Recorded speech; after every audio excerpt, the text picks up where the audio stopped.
Hello, friends, and welcome to the latest self-isolation podcast, Kings of Anglia style. My name is Mark Heath. I'm your host. I am in the office today, not the office, my office at home. The boys are in their various self-isolation stations. That, of course, means that the entire team is here. We've got the mind, the wit, the prospect, however you want to call them. You know them simply as Hutch Hogan, Dr. Watson, and producer Ross. How are we all, boys? Hutchie, how are you? Good, thanks. Excellent. No, I'm good. You all right? Not too bad. Not too Yeah. Good. bad. Stewie, how's things with you? Things were all right. Yeah, not too bad. Mm. Had my little walk for the day. Yeah, all right. Good. Excellent. And Roscoe, you've joined us on a day off. You've just literally been sprinting around your house, making us all feel a bit sick before we started recording this. What have you been up to today? And it's a day off. Obviously, you can't really do anything or go anywhere. So I went to the supermarket. Yeah. The craziness of the supermarket, but luckily it weren't as busy, so I got the essential stuff. I didn't buy any Jaffa cakes because I don't think that's essential right now. Wow, So, it's essential for you. But I thought I'd be good. So I Go on. Sorry. No, carry on, mate. Carry on. I never thought that going to the supermarket, and please take this the right way, would be such a thrill. Not a thrill, but like a real daring military operation. Like I got up in virtually the dead of night to be ready to get there as it opened. Got the gloves ready, got the wipes ready, 2 meters apart. I never thought it would get the adrenaline going to Tesco's as much as that. Did you like A-team rolling through the doors and that kind of thing? No, but I felt like that wouldn't have been inappropriate. Yeah, I went to get my old man is not very well, so he's having to be really careful, and I had to go and get a prescription for him today, and it was unbelievable. In the car park, people were literally standing 2 meters apart. I rocked in thinking you could just walk in and get the prescription, but you had to text them the name of the person and then go and sit in your car. And only once they'd said, right, you can come and get it, because you then joined the queue, which was spaced out 2 meters. And when you actually got inside, the entire pharmacy was boxed off, apart from a tiny little hole through which they were passing the things. It was proper like something you'd see in a film. And I had obviously gloves on and all that sort of stuff. And bought 100 pairs of latex gloves from Amazon. And when you drop it off to him, his stuff, do you do knockdown ginger? No, because no one does knockdown ginger, mate. Yeah, we've already proven that to be the correct name. But is that that's knockdown ginger now? Everyone's doing it. You leave the stuff outside someone's door, knock and run. I kind of wave at them through the window and then leave it. And yeah, unusual times we're all living in, boys. Unusual times. Today is going to be a mailbag special. It's literally your show. Thanks, of course, as well for people who have been listening during the isolation pods and also watching the first one we put out on Tuesday. I was amazed by how many people seem to enjoy watching it and actually seeing us in person. Obviously, the faces of the franchise, as Ross called the other day, which is correct. Wow. Actually, you're also getting some compliments for your hair. I noticed people saying your hair was tight. That is a first. I don't know if I've ever had anyone make any remark about my hair whatsoever. Yeah, but it is looking fresh. For now, yeah, give it 2 weeks, and you'll be able to track just how ridiculous it gets so quickly as well. A week, it'll be out here, on the sides, like bushing out, almost like this wonderful moustache. Look at that. Outstanding. That is growth. That is.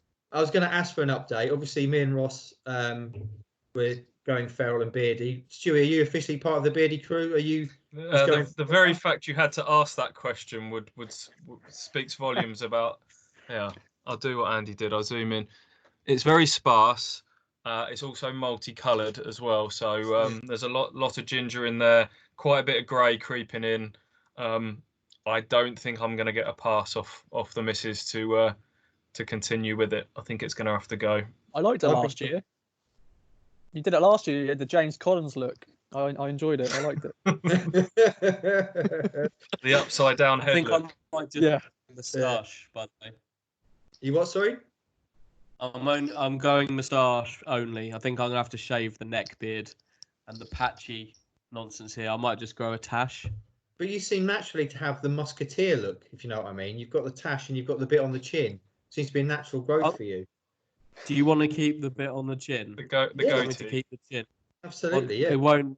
I've not got enough to link it. I'm not going to be able to link it up. There's a very distinct, like no man's land around here. So it's just going to be a chin, beard, and a tash. A tash, and then like a proper sort of wispy. Oh yeah, can you do bit. one of those? You know when people put it in like a dreadlock, do that just off the chin, and then a fro as well to top it all off. The fro, I've got no choice. I've got no choice regarding the fro. That will be what it is. That's the way it is. What are we all going to look like when this is over, boys? We're going to look like men of the woods, feral people. It's going to be good. I like it. Right then, should we get some mailbag? We've got loads of mailbag. This show is literally from you, the people, to us. What do you want us to talk about? Oh, before you start, I have done something today that I forgot to update you on. I've just played a version of Play Your Cards Right on a Portsmouth radio station. Oh, really? I told them to do one politely, Stu. So you obviously, I said none of us have any time to do this. So obviously they then went to you. I didn't feel like I had an excuse, so that was fine. It was play your cards right to determine who would have won out of Ipswich and Portsmouth had they played the other week, which was quite a fun little idea. I lost. I went 1-0 up and I lost 2-1, chaps. So that felt quite sort of fitting of Ipswich's season, really, to bottle it from a winning position. Poor, absolutely poor. First question from D Jones Jacks, Daryl, friend of the show. Number 1, the original. Number 1, the original, the OG. D Jones. He wants to know if Marmite wasn't called Marmite, what would it be named? Sticky sauce. Yeah. Sticky sauce. It's pretty. I've never actually had Marmite. It's just salty, isn't it? What? How can you never? What do you mean you've never tasted it once? No. It's just. What are you doing? Not even round your nans or something. No, especially not round my nans. It's not an old person's thing. Surely though, there's like everyone's aware of Marmite. Have you not once, like the whole love it hate it thing? Have you not once just thought I'll have one bite of it just to see whether? No. Well, it's on the same tree as that kind of Bovril thing, isn't it? Which I'd never had until Hutchie made me try years ago on a podcast. That was an awful podcast. That was. That was an absolute shambles. If you want to listen to it, it is out there still. But you've not even had it in when it comes in the tiny little sachet on a breakfast buffet in a hotel. Yeah. You never thought. God, that's the time to experiment. University's the time to experiment, isn't it? I thought. That's for sexual things. No, I've never ever had Marmite. I understand it's just very salty though, isn't it? Is it umami? Is that what it is? Is it what? Marmy? It's lovely. Umami. You know, the fifth taste. Umami. Is that what it is? I wasn't aware that was a word. Oh, okay. Well, yeah, it is. There's like salty, savoury, sweet. What's the other one? Bitter, and then umami are the five tastes. Okay. So I was led to believe it was somewhere in the salty / umami range. Is that right? You're overcomplicating it. It's just Marmite, and it's really nice. Is it though? Is it not just spreading salt upon your toast? Go away, try it, and then we'll return to this. Anyway, we've got away from the question, which is what would it be called if it wasn't called umami? Marmite? It would be called umami. There you go. Alistair Rattray wants to know, and I think this is probably aimed at you, Hutchie. I have a jacket potato left in my cupboard. What condiment would I put on it? Don't start this again. You can put all kinds of things on it. Oh, we just had an intrusion from my dog, Benson. He's got a unit. Yes. Get him on screen. Benson, come here. Here we go. Come here. You see him? Uh, Did you see him? there he is. There he is. There he Yeah. is. He's a good lad. All right, mate. Mascot. He's too big to sit on my lap, unfortunately. I'd very quickly get a dead leg. Anyway, back to the jacket potato question. You've got one single jacket potato. What are you putting on it? We know Hutchie puts gravy on his. Gravy and mustard. Gravy and mustard, which is. Can I stop everyone there? Let me just make this very clear. I have put gravy and mustard on a jacket potato on an occasion or two, and it was quite nice. I'm not some kind of deviant. That's not what I'm doing on a nightly basis. I have other things on there. Jacket potato, lovely with a chili, or maybe some leftover curry, or beans and cheese, chicken mayo with bacon in it, tuna, other things. But why not give a baked potato a little try with some gravy and some mustard? If that's all you've got, I guarantee you that you'll like it. Don't make it a regular thing. You can Just do it now and guarantee again. that. What's not to like? But can you actually guarantee that people will like it? Yep. Okay. Stewie, did you see, by the way, that the KOA Army was trying out your vinegar on Brussels sprouts the other day? Yes, I did. Yeah, that's slightly weird that we say something and then somebody's doing a picture of it. But I hope they liked it. You'll have to let us know what you thought of it. I think it was RJM on Twitter, so let us know. So Hutch, you're obviously going. You're going gravy and mustard. Stewie, what are you putting on your jacket potato? Beans and cheese, mate. Simple Classic. Man, simple pleasures. Yeah, absolutely. Roscoe? Stu stole mine. I'm standard classic. Get the beans in. Yeah. Yeah. Sprinkle the cheese over. Boom. Let them out. Happy days. You can't beat it. One of the Fun stupidest fact, things. by the way. Yeah. I'll carry. No, you go. You go. You carry on, my friend. Fun fact: I used to hate jacket potatoes when I was a kid, but when I turned 20, I went. Do you know what? I had a jacket potato once. My nan did it for me, and I loved it. Was it like prawns? Is it like prawns all over like again? prawns, yeah, like prawns. Yeah, that's one thing I did like when I was turning 20 and just going, wow, jacket potatoes, they're the tits, lads. I've never had them before. It's food epiphanies from time to time. Yeah. That was only 3 years ago. Yeah. It was only 3 years ago.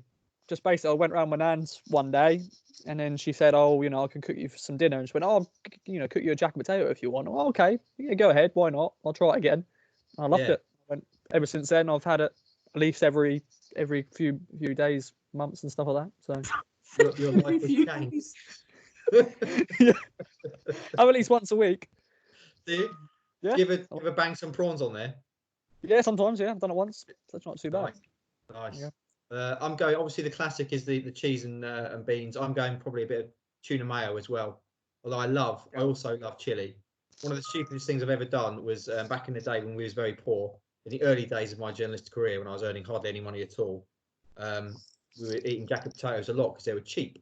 And so we whacked them in the oven with a knife through them because it helped to cook the insides quicker. And I kind of went away, forgot about it. We'd been imbibing, shall we say.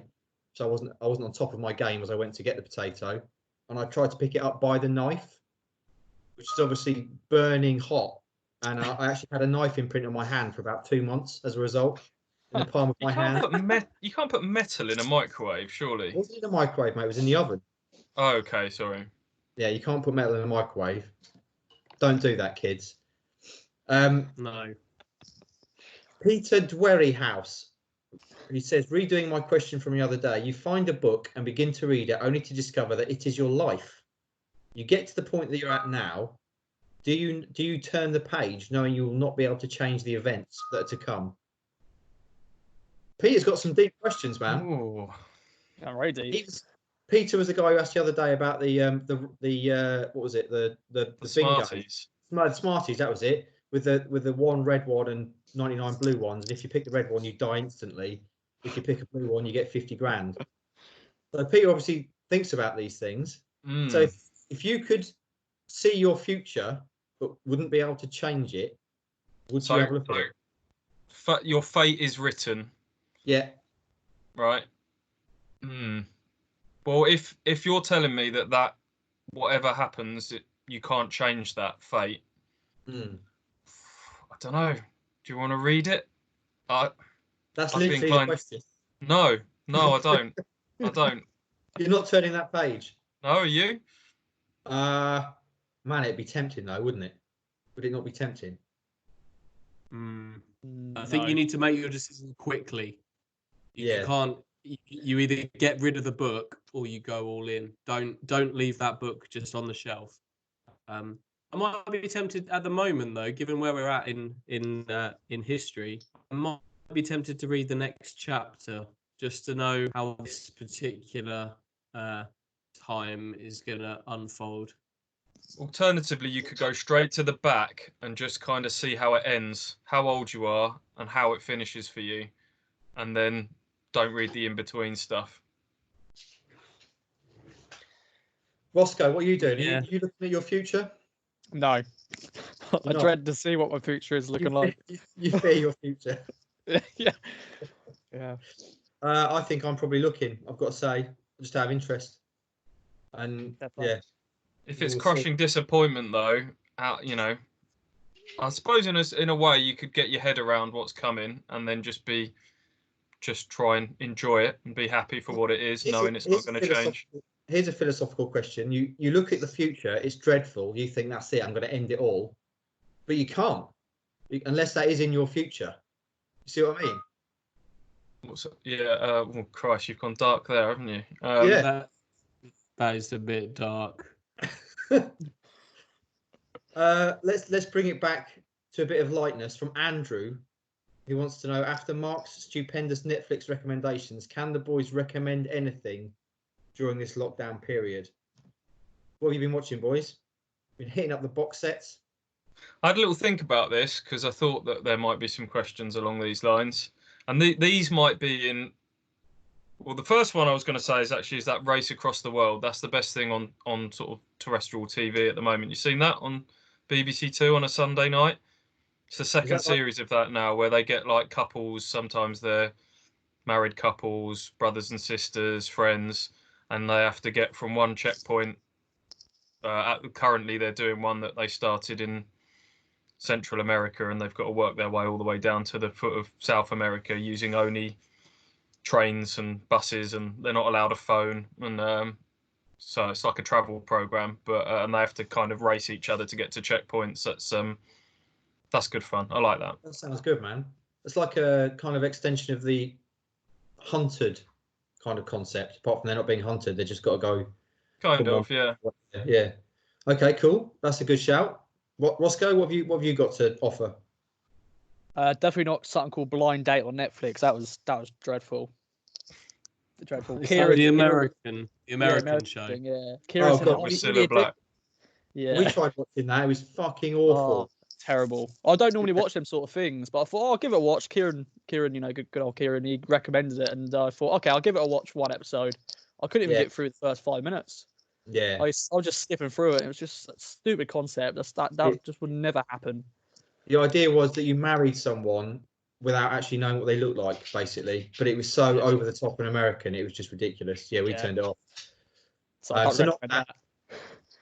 I'm a big fan of the TV show called Brooklyn Nine-Nine.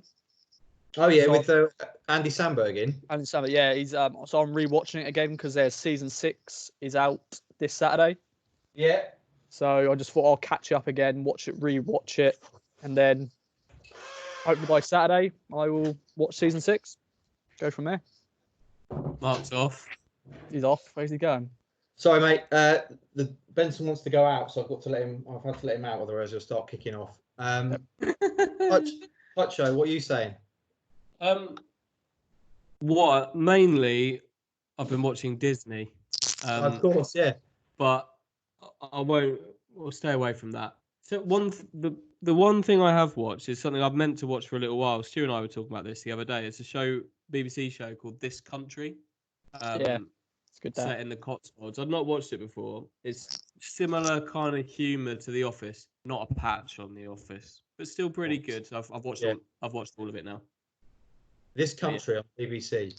Isn't there an Ipswich Town gag at the end?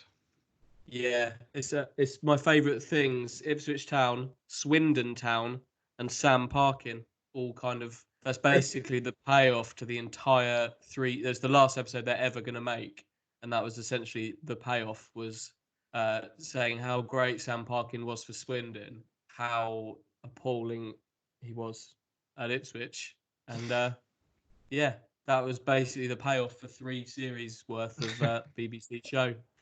Who'd have thought it? Who wrote that? Brother and sister, innit? Brother and sister from Cirencester in the Cotswolds. Okay. Their last name's Cooper, I think. Right. It's all right. It's all right. I would recommend highly something called Cheer, which is on Netflix, which is about cheerleading. Hutchie's off now, but it's not your mama and papa cheerleading like you'd see on the NFL sidelines. It's proper competitive tumbling, and it's brutal. I think I've mentioned it before. I'd recommend that, and also something called Shadow of Truth, which is about a murder in a school in Israel, I think, and it is so dark and chilling. I definitely recommend watching that as well. Hutchie, you still with us? Yeah, I'm still here, mate. Just some banging outside. I just wondered what area of my house my daughter's trying to destroy now. Okay. But it's not her. No, it's not the fans. They found you. They've come to say hello. Yeah, and this is why you can't play football in an empty stadium behind closed doors, because the fans will come. Exactly. Next question, Nigel G. Friend of the show. Nine. Yeah, something like that. I think he's 9, isn't he? Nigel, thank you for your service. You're a key worker and you're on the front line. You're doing some great work.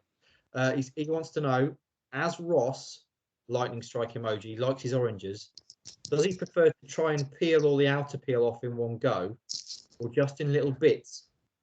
Or is he excited when he sees an orange? Is he that excited when he sees an orange? He eats it like an apple with the peel on.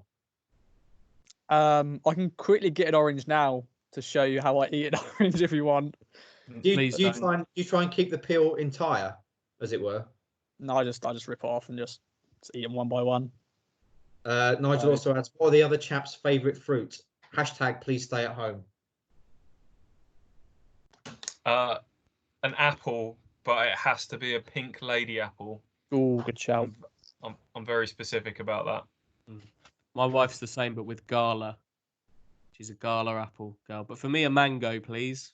If you're going to give, mango is the king of the fruit. Yeah. Not too firm though, but not too gooey either. It needs to be just right. Absolutely, I'm with you there, Hutchie. That's a great shout.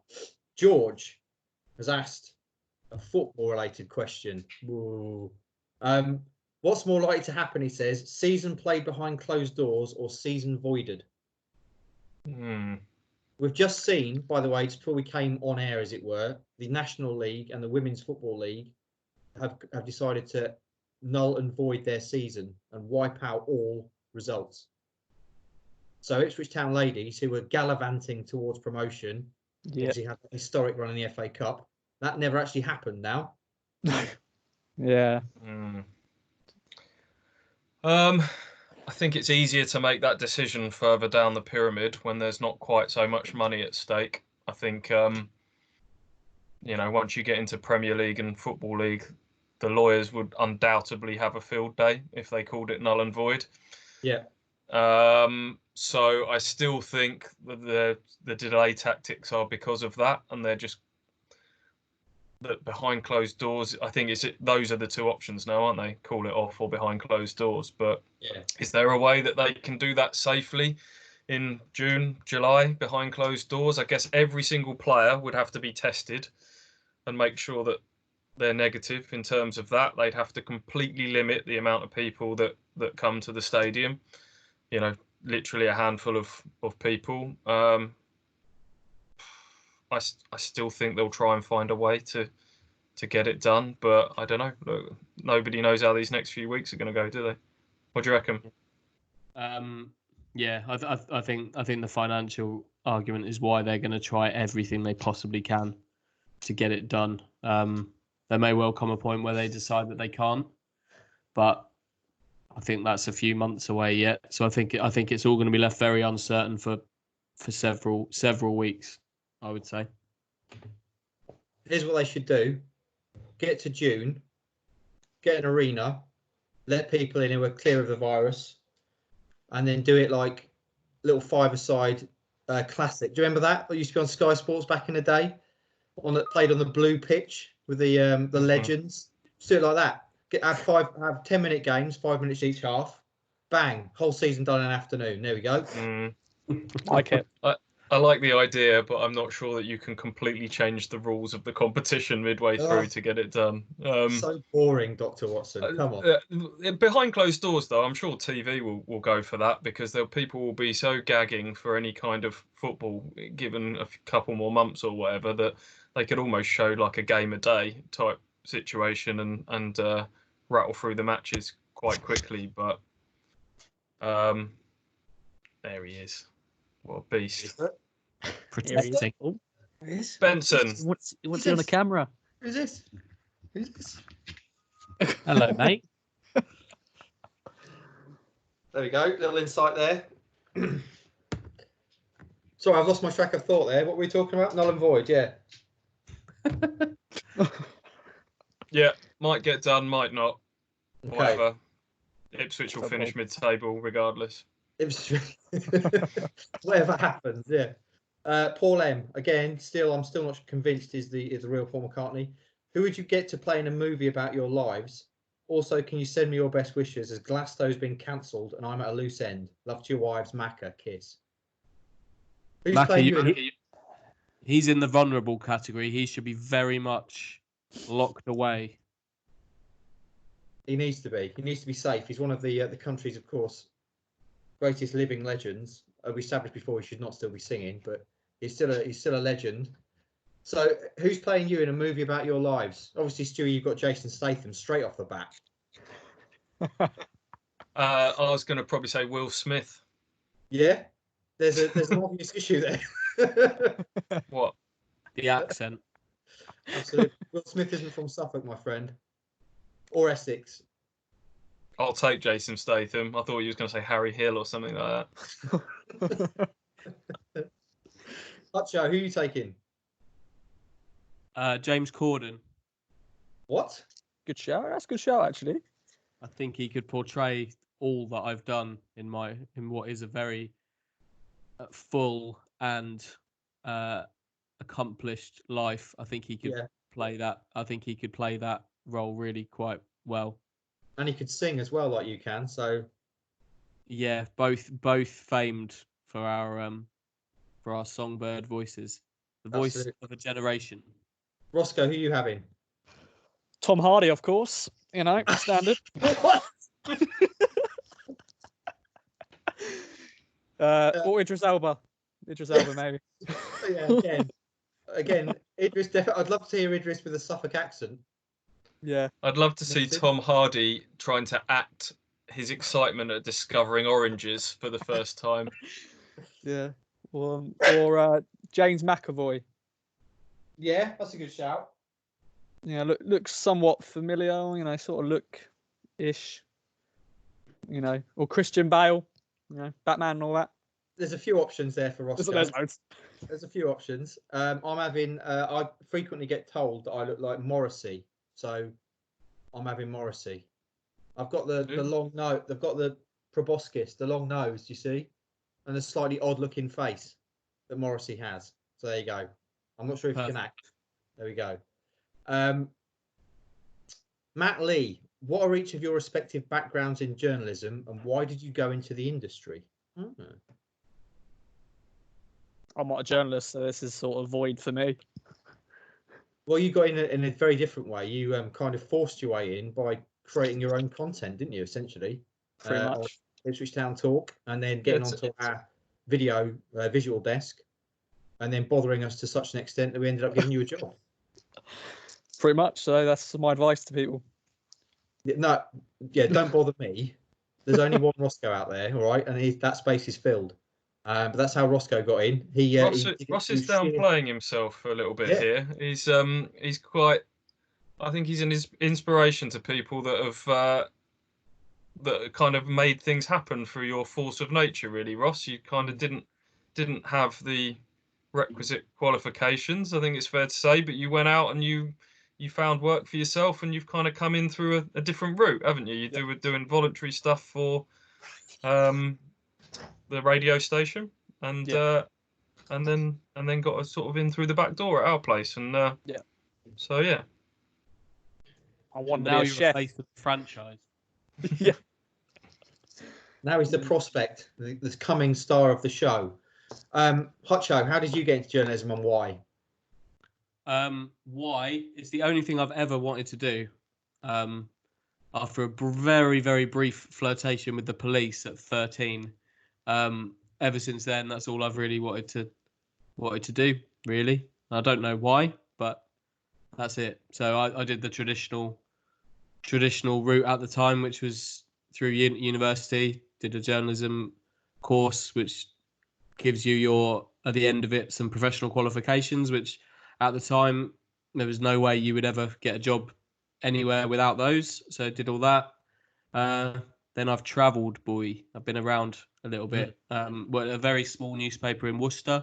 Started off covering rugby there, and then did that for 3 years. Moved to Swindon and covered them for the newspaper there for 3.5 years. Left the newspaper in Swindon with a colleague, and we set up our own website in Swindon, basically to rival our newspaper, which we did for a year. Then moved home to Ipswich, worked with you guys for a year, went to London, worked for the Daily Mail for a couple of years, and then came home and have been with you guys for 2.5 years. So yeah, eclectic. Been around. You have been around. Which coppers were you flirting with at the age of 13, please? Just the local beat coppers. Good lad. Batting those beautiful eyelashes at them. Absolutely. Yeah, Hutch, you have travelled, boy. That is quite some career you've got there. Just out of interest, when you left Swindon to set up your own website, how was that? How did that go down with the local paper? Was it a time of conflict? Yeah, I've still got the letter that said that I was being barred from working for 12 weeks, right? Which the guy who bankrolled our website managed to make go away magically. Wow. Yeah, it was quite fun actually. We did really well in terms of building it up to something really quite good. Yeah. But we kind of wanted to move home to start a family, so yeah. So we did that instead. Good stuff. Interesting stuff. Stewie, your path, please. Bit more linear than Andy's. Similar, really. Youngster was just in love with football, in love with sport.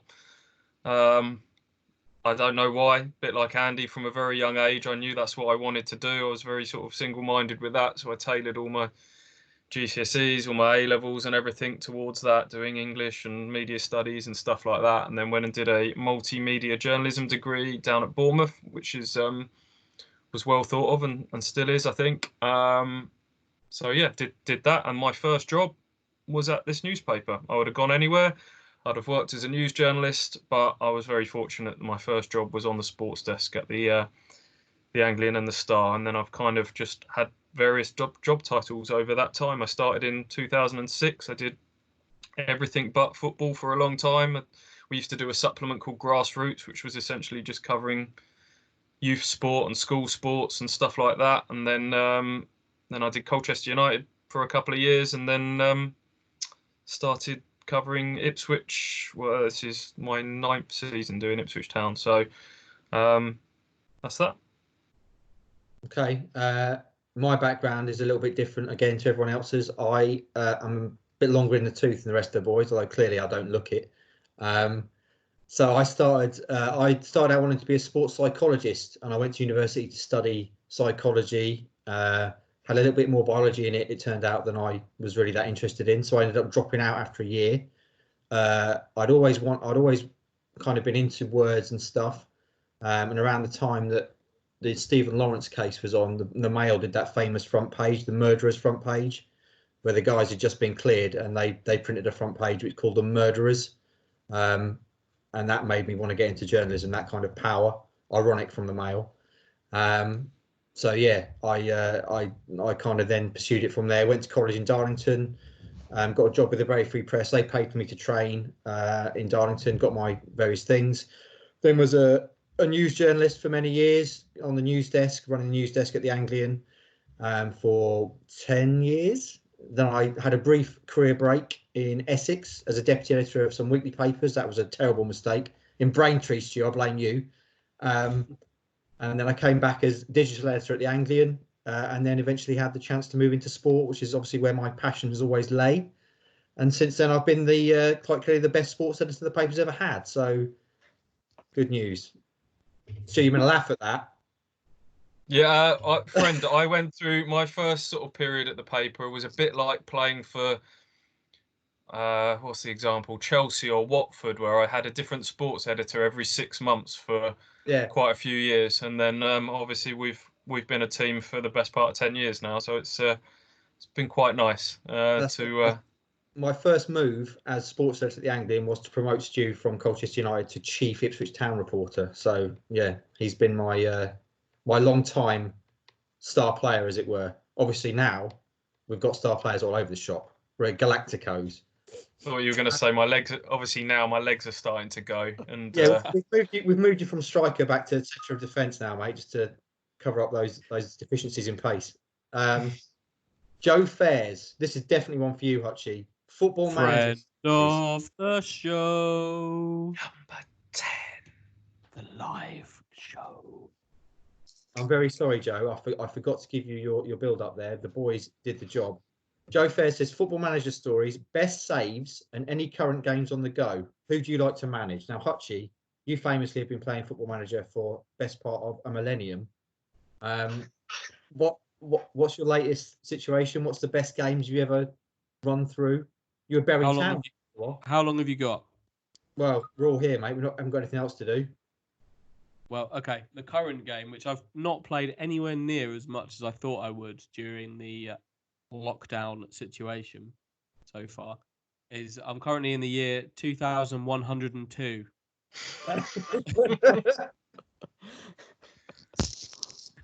Who are you playing with? Are you still Berry Town? No. I'm currently in charge of Hertha Berlin, but I've travelled here as well. Started off in Division 2 in Scotland with Rangers, took them back, dominated Scotland, job done. Moved to England, Leicester in admin in League 2, 3-time European champions by the time I left. Took over Las Palmas, Division 2, Spain, 3-time European champions by the time I left. Went to New York, won the MLS, job done. Back to Europe, went to PSV Eindhoven, ripped it all up, spent loads of money, failed, got sacked. Came home to England, Berry Town, National League North, 4-time European champions by the time I left. Now at Hertha Berlin, two-time European champion, I think. But I'm not leaving until I've done the domestic treble. Then I'm going to Serie A to dominate that. So you won 4 European titles with Berry Town. That's pretty impressive. I think it was 4. It might have been 3, but yeah, I did all right. I take it managers can't die in Football Manager then. I'm 107. You're looking well for it, mate, I've got to say. Stewie and Roscoe. Yeah, Stewie and Roscoe, do you play Football Manager? Have you got anything to add? You can't beat that, can you? No. No, I fell out of love with Football Manager a few years ago. It started getting a bit too in-depth for me. I liked the simplicity of, for me, like CM2, 97, 98, Champ 3, maybe 01, 02. Those sort of games were like my peak era of playing it, when you could smash through a season in a few hours. But yeah, when you started having to, I know you don't have to do all the training and all of that, but yeah, and I don't have the time to play it as much anymore. I might reconnect with it. I did see that had they not Football Manager released like an early version of it free on mobile and stuff to help people through this current crisis. I'm sure I saw that somewhere, but you could patch it. It's like you could patch it so it's like Teams now. Anyway. Yeah, I saw that. No, I get a bit nostalgic when I think about people like Tommy Svindal Larsen, Andre Sigporsson, Yeah. Ibrahima Cherno Bakayoko. Samba. Yeah, these are all names. If people played champ of that era, they'll be getting all warm and fuzzy inside hearing those sort of names. George Lee. Is it as incredibly uncomfortable to watch in person as it is on the audio when a manager tears into a journalist, Lambert asking Phil if he'd been drinking, etc.? I always find it cringeworthy. What's it like then because obviously there are the odd flashpoints, as always are with managers and journalists over the years, when a manager decides he's going to tear a journalist a new one. What's that like if it's not you? What's it like? I haven't been on the end of too many myself. I don't think there's been the odd moment. It can be a little bit awkward when it's somebody else in the room. I think as much as we are all rivals in those press rooms, there is also that kind of etiquette of, we all help each other out a little bit. We're all in the same profession. So I think when it feels like it's becoming somebody getting singled out or even bullied, dare I say, that you kind of rally around each other a little bit in those situations. But then there are other times when people walk into it and you think you kind of, especially if you've worked with a manager a while, you know what triggers them, you know where not to go with things and when not to push it and stuff like that. So, sometimes people walk into it. Sometimes it's fair, sometimes it's not. Mm. You say you've never been on the end of a tongue lashing in your career from a boss? No, nothing dreadful. There have been times where I've definitely learned and still learning to be a better interviewer as time has gone on. I think working with Mick definitely improved me massively in terms of knowing it's not what you ask sometimes, it's how you ask it, and it's when you ask it as well. There's a real sort of nuance and knack to that.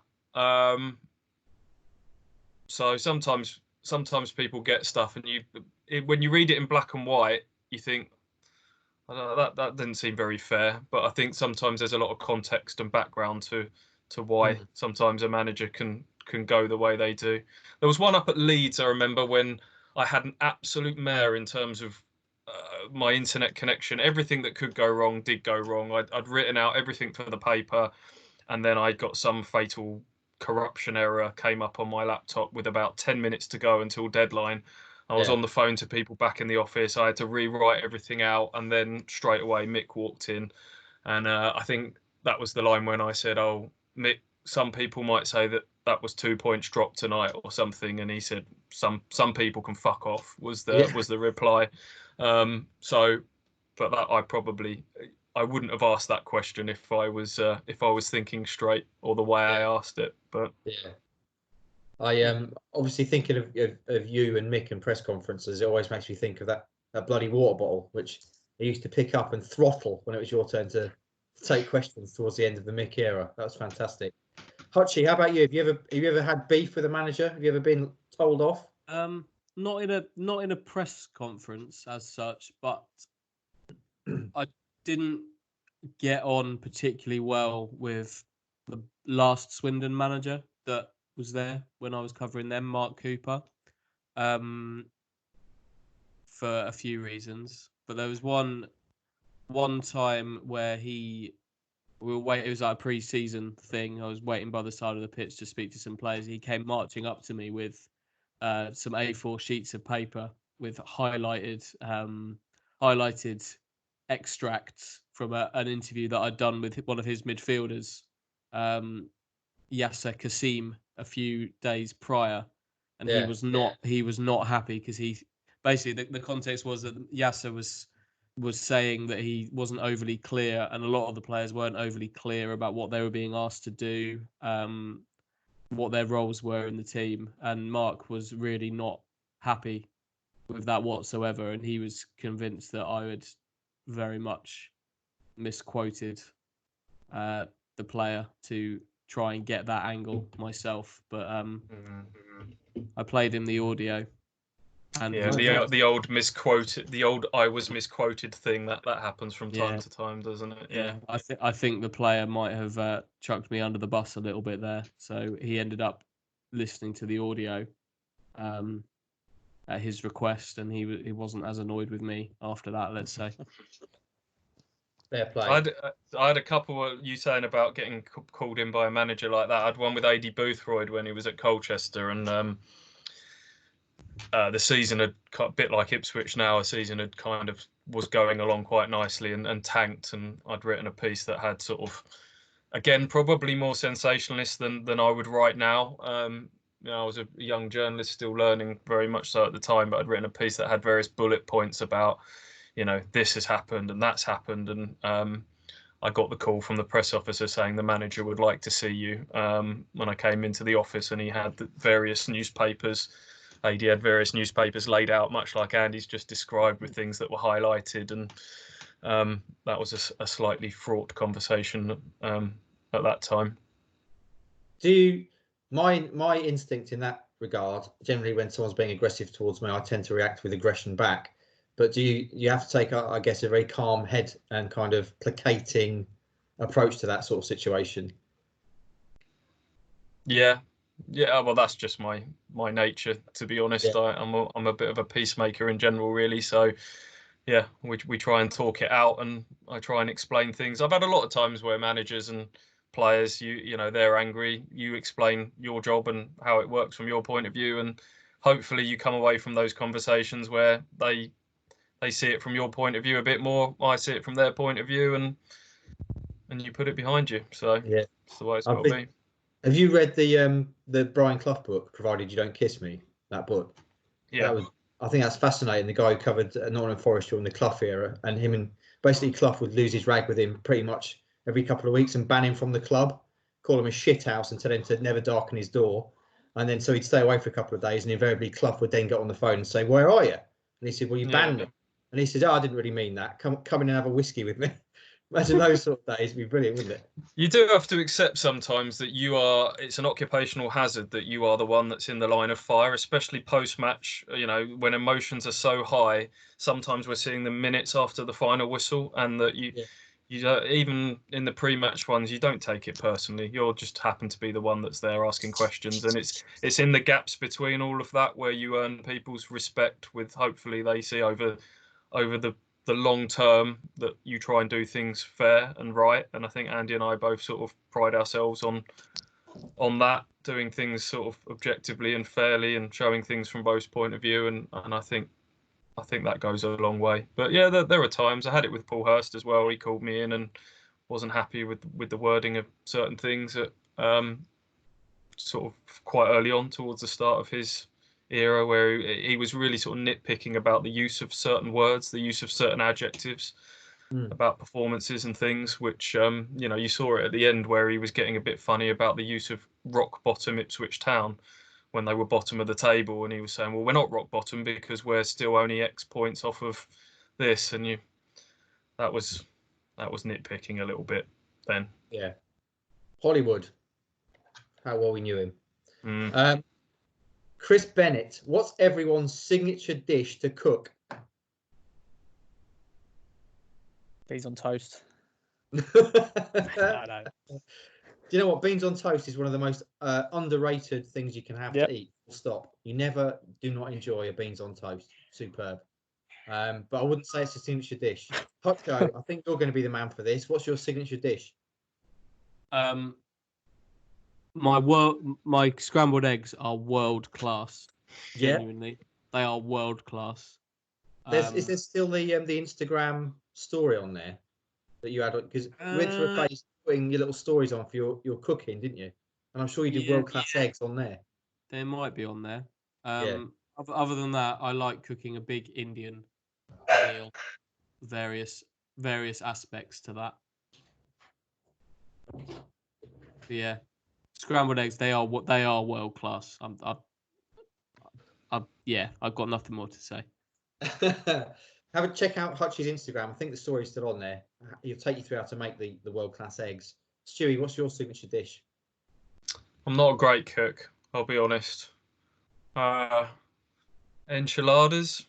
Yeah. Throw together some fajitas, some Mexican type stuff. Yeah. Can't whack a bit of that. Roscoe, what are you making other than beans on toast? My family's got a pasta tradition. Oh, here we go. Oh, what's this? It is There we on go. there. Yes, that's the Instagram story. So it's still there. Go to Hutchie's Instagram. Look on his story. Look on his highlights. World class eggs. Educate yourself, people. Roscoe, sorry, you were saying? Yeah, my family's got some part of my family are from Italy, so they've handed down recipe for a good, a very good pasta dish. So they give me the ingredients or the mix and everything that goes in between it. So I'll say I can put together a nice little pasta dish if you ever want a nice little pasta dish. I love the fact that you've got family from Naples. Yeah. Home from Africa. When you go home, do you get what? Mentioning Naples, the Maradona documentary that Channel 4 showed again the other night. That's well worth a watch. Yeah, sorry. I think that's on Amazon Prime. It's fantastic. But yeah, so Roscoe, when you go to see your family in Naples, you get really Italian. Yeah. You start sort of gesturing. I eat a lot of food. A lot of food is eaten. They put a massive spread on. It is just I feel so sad when I have to go home because they just treat you like royalty over there because they don't see you that often, so they just love it. Wow. But yeah, it's good awesome. fun. I'm making probably something like spicy peanut noodles, something along those lines. Something Thai is what I like to make. Gary, this is a good one. Gary, each of you has a week to learn and perfect an accent chosen for you by the respective other 3 members of the KOA team. On next Thursday's pod, you have to show off how far you've come. I like this idea. This is a really good idea. Right, I can't do accents at all. Hutchie can do accents. He's really good at them. So I think we should give Hutchie the hardest one. So what would be the hardest accent? Ecuador. What? Just Spanish. Yeah. Okay. I'm trying to think. What accents could we give each other to do? Obviously, Ross has got the iconic Suffolk accent. Yeah. Why don't we give Andy Russian? Do you want to take on Russian? Okay, I can do Russian very, very. Oh, very, you're really good. He's done it. Just speak like you're not really South African. You do South African? No, Alan, you can't. Oh. What was that you just said, by the way? It's a pink. Yes, bro. I thought that was a C-bomber drop there. That's Alan Partridge. Yeah. No, Alan, you can't. So Hutchie basically has proved himself that we can't give him anything that he's going to struggle with. Stewie, what should we give Roscoe to work on? Oh God. I want Ross to come up with a really good Scottish accent. That is tough, actually. Okay. Have a little bash now, Ross. No. Have a start with nay normal. Nay normal. No. That's Gonna be brilliant. Okay, Ross. a little more. Nay normal. No. I need to listen to Paul Lambert. Work on it. You've got a week to become Scottish. Okay. Actually, what shall we do with Stu? What shall Stu do? Have you got a Geordie in you? Why I man? Go watch Newcastle. Done it. That's pretty good. That's pretty good. I'll work on it. Okay, I've got Geordie, have I? Okay. Yeah. What about me then? As I say, I can't do accents at all. So whichever one you pick for me will be a disaster. Could do Swindon one. Oh, French. Zut alors, what is this? Such a wonderful dish.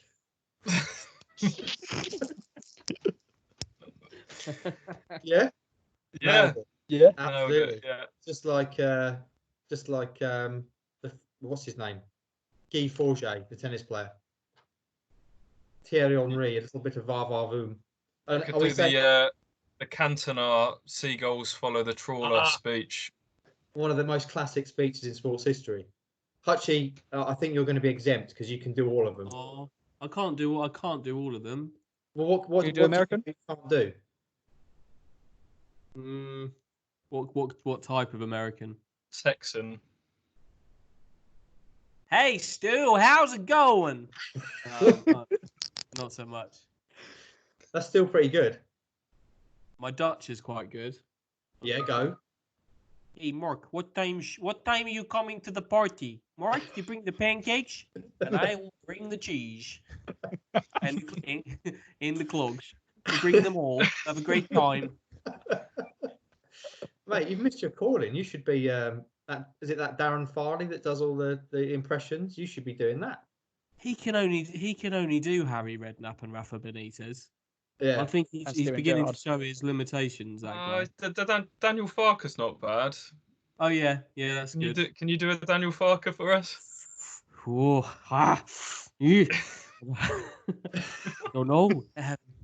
No. Maybe I'll work on a Farker for next week. Yeah, okay. That's your job. You do a Farker for next week. James Gulk wants to know. This is one really for you and me, Hutchie. He wants to know what we think about Tom Brady going to the Buccaneers. I'm really excited about it. It's going to backfire. I don't know though. I don't know. He's got a really good team. Like he's got good tight ends. He's got receivers.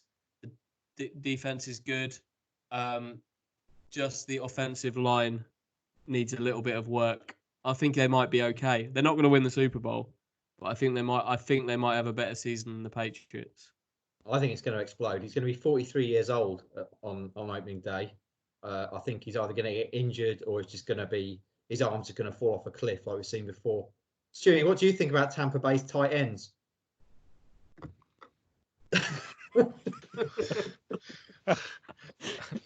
Alan Partridge meme. For those listening on the audio, Stewie's just done a shrug in the finest of Alan Partridge styles. Martin wants to know, what's the greatest sporting moment you've witnessed live? And he says, when I say live, actually being at the event. Is this one we had last week? Did we do that was the Atmosphere, wasn't it? That was Atmosphere. So greatest sporting event you've actually been at. I've seen Kevin Peterson score an Ashes 100 at Lord's on the first day of an Ashes test match. That's a pretty big deal. And then I was at the second Froch Groves fight at Wembley. What? How have we not discussed this before? I've got nothing to say, but I had a good time, but I can't technically tell you anything interesting about the fight. I had a really good time. Where were you? Were you in like the nosebleed seats or? Yeah. Man, what an occasion. Every time Cole Froch retells that story, there are more people there as well. Have you ever seen that? He goes from 80,000, I think it's up about 100,000 now every time he tells that story. I would say back after I dropped out of university, me and my mate went to America to watch some sport, and we went to see that great. Where's Hutchie going? You're right, Jesse. For those of you who can't see the video, Hutchie's just had to shoot out and check that I think his daughter's okay. He's now left us, so hopefully he will return. Sasha came in like 5 minutes ago and said that my dinner's going to be at 5 o'clock. So, hello. Hey, there she is. Oh, You're a special guest. Can you say hello? oh, Hello, Jesse. Anyway, carry on.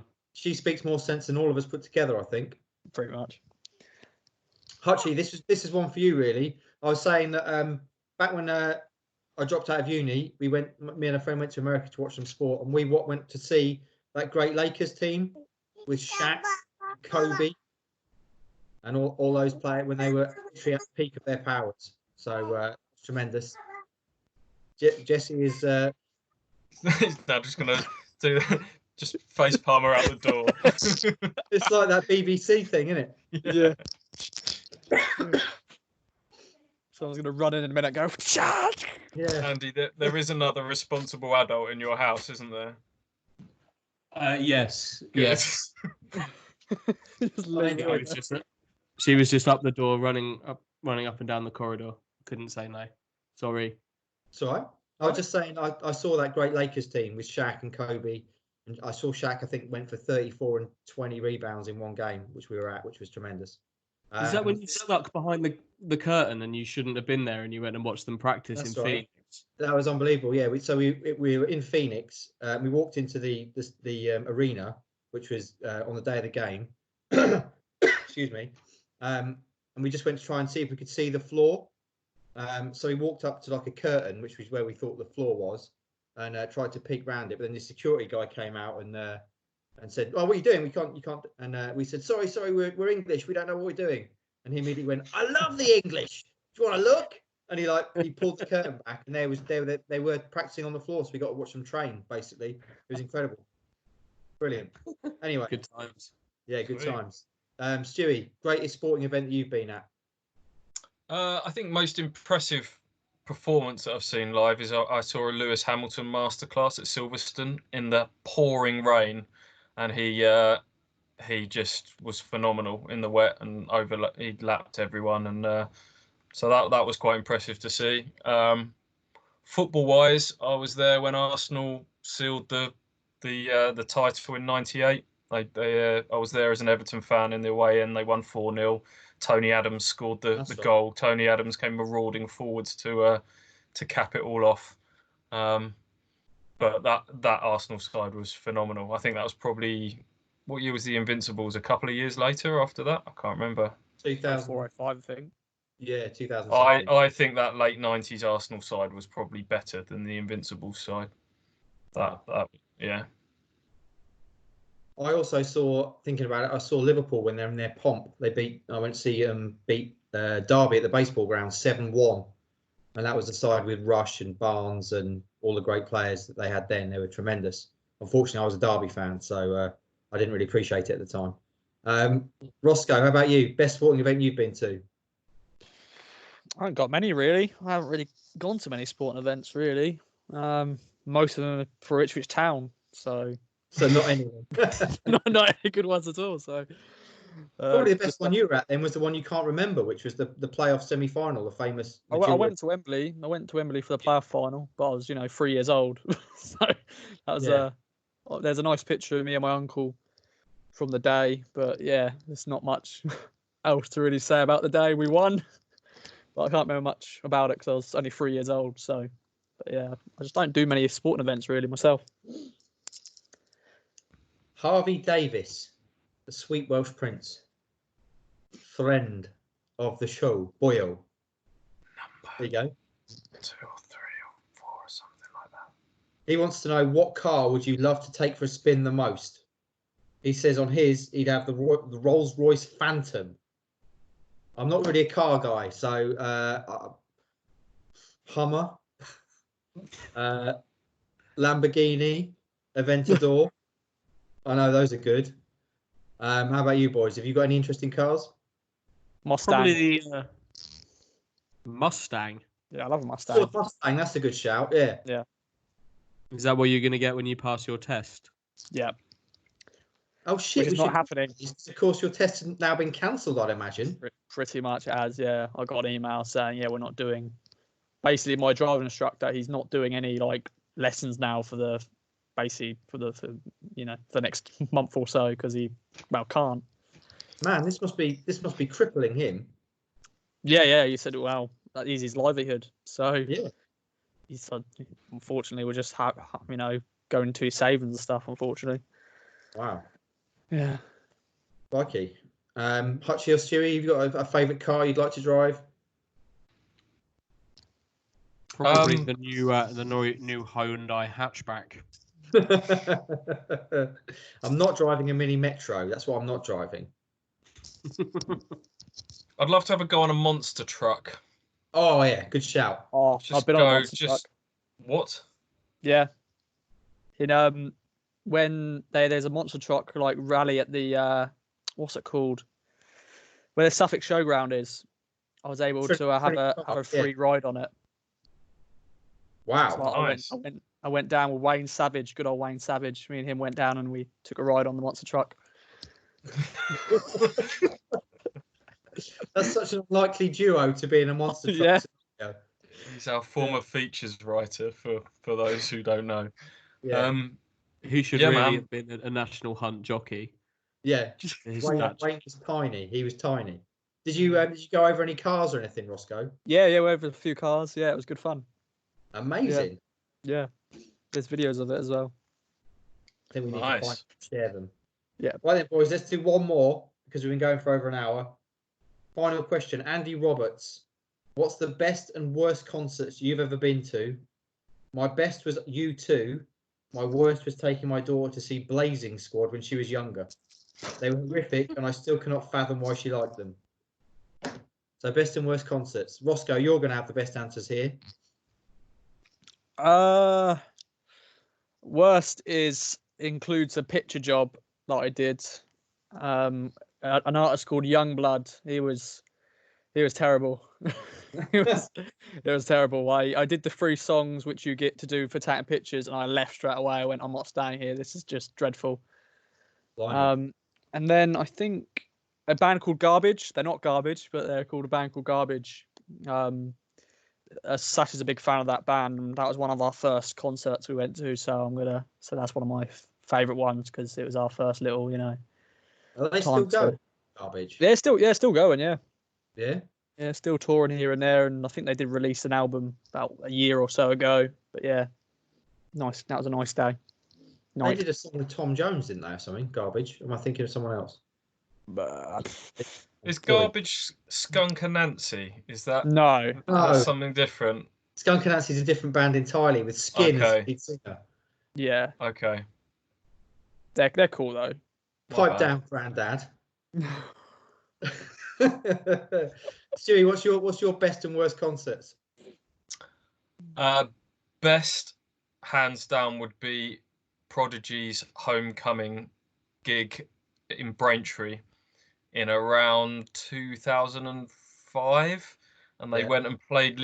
There's a venue that was attached to my local golf club, Towlands, so they toured all over the country, and then because they're Braintree boys, they came back and played there, and that went off. That was good.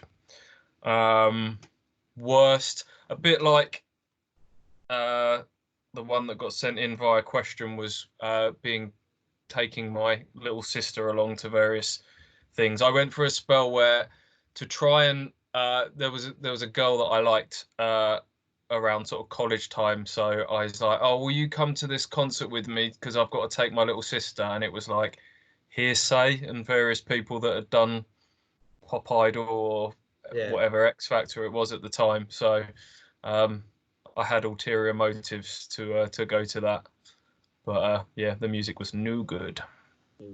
Hutchie? I've not really been to much live music. Been to a few. They're all right. I've seen Muse a couple of times. That's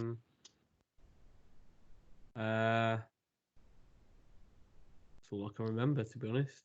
You know what I did go to actually? I went to one of the when I went to one of the Live 8 concerts. Yeah. In Edinburgh. That was good. James Brown played that. That was one of his last gigs. That was probably the best. Did he do the whole I can't go on with the cape and all that sort of stuff? Yeah, he did it all. And he did a little bit with Lenny Henry, which was an unusual duo. But yeah. That's what those gigs were all about. Just on that slightly odd note, I saw the other day that Kiefer Sutherland did a show in Bury. You know, the actor from 24. He plays a guitar apparently, and he did a show at the Apex in Bury. Anyway, I am digressing there. The best concert I've ever seen is a guy called B.B. King, who's a very famous blues guitarist. I saw him at the Royal Albert Hall back when I was sort of 15, 16 years old, and he was unbelievable. The things he could make that guitar do were incredible. He could literally make it talk. That would easily be my best. I've never really been to a bad concert. I have been to a lot of bad stand-up gigs, though, if they count as concerts. Jack Whitehall, I went to see at the O2. He was shit. Good Lord, he was bad. Like, all stand-up comics obviously make up stories and then tell them as if they've happened. Mm-hmm. But the best ones are kind of believable, and you think, oh, that could actually have happened. But his stories were just so shit that you just thought, well, this has obviously never happened. It's not funny. I think he's overrated. Yeah, he was dreadful, absolutely dreadful. I'd say if you ever get a chance to go and see him, don't, because he was bad. Anyway, that's the way I'm going to finish the pod this week. Don't see Jack Whitehall live. Boys, we've come to the end of a lot of mailbag questions. We have to thank, of course, the Carre Army. That's you, for helping us there, because we needed your help to get through this one. And it's good to take all your questions. There's Ross's mascot. So the idea is, as I think I've said before, we're going to keep this pod going twice a week as normal. Monday and Thursday will be normally. Try and keep a bay of normality in what are extremely abnormal times. Keep spirits high. Boys, what have we got ahead of us now? Hutchie, you've just started your working day. You're doing nights at the moment, essentially. Yep. So editing this will be the first job. Excellent. Stewie? I've got some nice little interviews under my belt actually this week, which I'm quite excited to write up and share with people. So yeah. What shall I? Yeah, I'll tell you one. We got something with Jimmy Bullard coming out over the weekend, which I think people are really going to enjoy reading, hopefully. So look out for that. It is gold. Do not miss it. Honestly, I read it today and I rang Stu because I was that impressed. I said it's one of the best things that he's ever written. It's really, really good. And the stuff that he's got Jimmy talking about, stuff that he's never talked about before. If you're a Town fan or even just a football fan, I think you're going to find that absolutely fascinating. And that will be in online on Saturday morning. Roscoe, you're actually off, aren't you? What are you actually doing on your days off? Because you got today and tomorrow off. So have you got any plans to do anything? Sash is off as well, so just gonna chill really. She's make sweet love. she's got me some chicken, so I'm gonna go and eat some chicken now. So and then make sweet love. Yeah. Oh dear. Okay, I'm off out for a run after this. One of my single form of exercise a day. Boys, have we got any other business to add? No other business. No other business. I forgot to mention on Tuesday's pod. Obviously, do keep hitting subscribe on your various podcast providers and leaving us 5-star review on iTunes. We'll be here for you throughout this crisis, and of course, we have to finish with the only club that is still open at the moment. That's the KOA club. And you are all invited. You have to adhere to strict social distancing. But you can grab yourself a drink, get yourself some chicken like Ross. You can do whatever you want. Because we are now going to head into that KOA club. Thanks for joining us today. Keep washing those hands, stay indoors, and we'll see you again and speak to you again on Monday. From true crime to football, Brexit to Oakville. For more great podcasts from Archon, head to audioboom.com/channel/Archon.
Archon, head to audioboom.com/channel/Archon.